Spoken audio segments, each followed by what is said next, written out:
Let's talk to Ben Habib, former Deputy Leader of Reform UK. Ben, very good morning to you.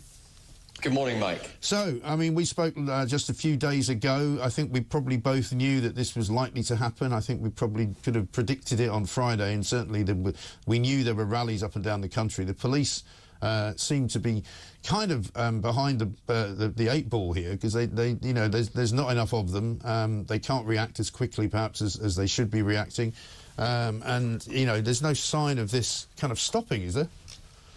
Well, you can never have sufficient numbers of police officers when the country goes up in flames across the country, which is what happened over the weekend. And I think it's a tragedy in a sense, not in a sense, it's a tragedy that this happened, because obviously there's been a lot of criminal violence, people have been hurt, arrests have taken place, lives are going to be ruined.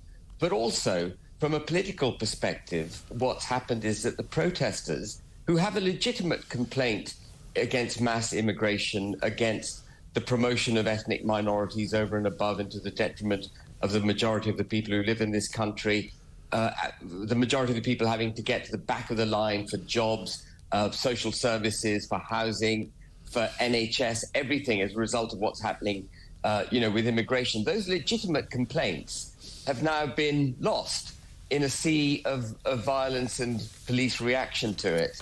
And I think the telling thing for me yesterday in Starmer's speech was when Sky News asked whether there were any domestic lessons the Prime Minister would take from what he's seen over the weekend. And he just repeated the line, well, anyone who attacks someone because of the colour of their skin or their faith will face the full force of the law. And what the Sky question was aimed at was, well, are you going to reduce immigration? Are you going to change, for example, diversity, equity and inclusion regulations? Are you going to do anything to settle the otherwise legitimate complaints that protesters were making? Right. And the Prime Minister skirted right over it.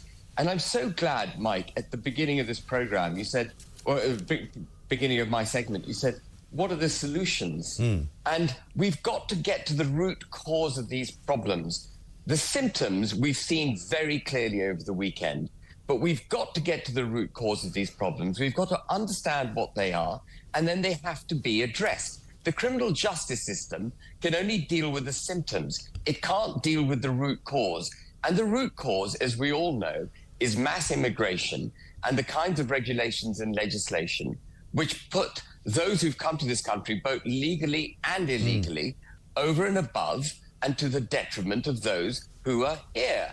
And you can't run a country like that. You've got to make sure that British citizens are treated equally across the board.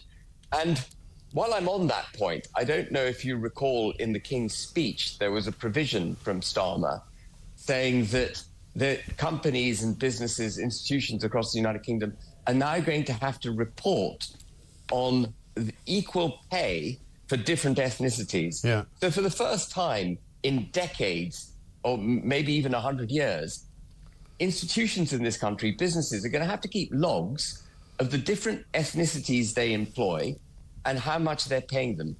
That is a step in completely the wrong direction.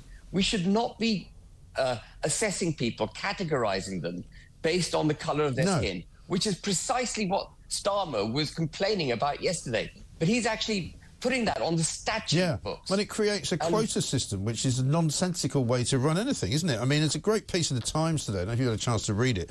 Pages 8 and 9 by Aris Roussinos, who I don't know, but he's written it for unheard.com. And he talks about how New Labour are responsible for an awfully large part of this. And Tony Blair and Gordon Brown's project basically said there was a conscious intention under the Blair-Brown regime of transforming Britain into a specifically multi-ethnic rather than a multi-racial society, largely derived from the era's brief enthusiasm for globalisation. Now, of course, Tony Blair says it was a bad idea. But this guy, Aris, talks about ethnic conflict that people don't wish to mention. They don't want to talk about it in this country, and it's because of the fact that liberals have not wanted it mentioned for years and years and years that we've kind of got here.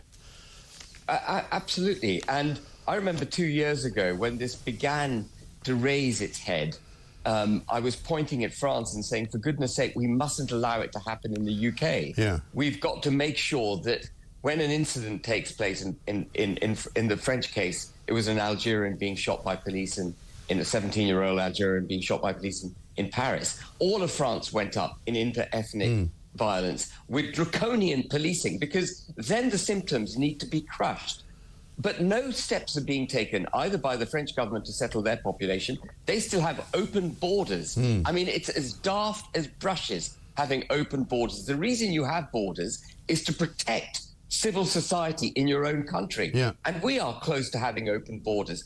2 years ago, there were, since I made those comments 2 years ago, another 2.5 million people have come to the UK from abroad. Yeah. And the regulations are not settling an equality between British citizens. The regulations are increasingly favouring minorities over and above and to the detriment of the majority. And we are therefore living in what I call cultural silos, with different ethnicities all living separately and harbouring prejudice against other forms of ethnicity. And let me say, this is not just going to be a white versus people of colour thing. This is going to be inter-ethnic violence between people of colour themselves, from different, North Africans versus ethnically Pakistanis versus ethnically Indians. We're going to see lots of this. We've seen some of that already. We saw the Bengalis kicking off in Whitechapel. In Leeds a couple of years ago, we saw ethnic Pakistanis kicking off against ethnic Indians. What we've got is a pressure pot now of different ethnicities all operating separately in the United Kingdom, distrust between communities increasing, people becoming increasingly polarized, and no number of police will be able to control that when it kicks off. And the Prime Minister needs to wake up. He needs to know that mass immigration needs to stop. Immigration, you've got to bring the shutters down on immigration. We have to have a positive agenda for integration. We've got to all understand that we're British. We've got to understand our language, our history, our common culture, what values we hold as British citizens. And we've got to make sure that everyone in this country is equally given opportunities, not that any particular group is singled out for opportunities ahead of another one, and certainly not equal outcomes, which is where the new legislation is heading. We're heading in a very, very bad direction, Mike, as a country. And the Prime Minister, based on the answer that he gave to that Sky News reporter yesterday, doesn't understand the depth and breadth of the problems.